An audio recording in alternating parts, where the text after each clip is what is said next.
सही गाल ची आओ तो लांदा तो ये आवाज भरी जैसे कुछ ना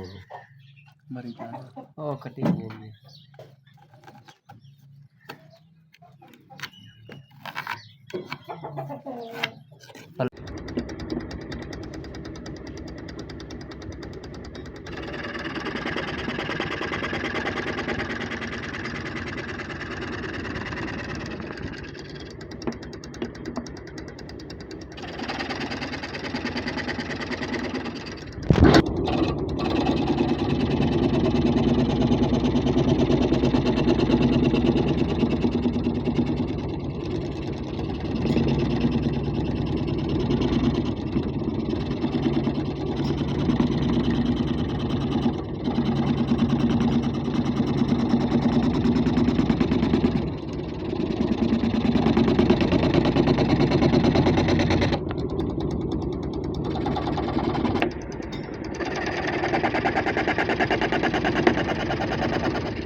सामान हटावा को एक पावा बोलो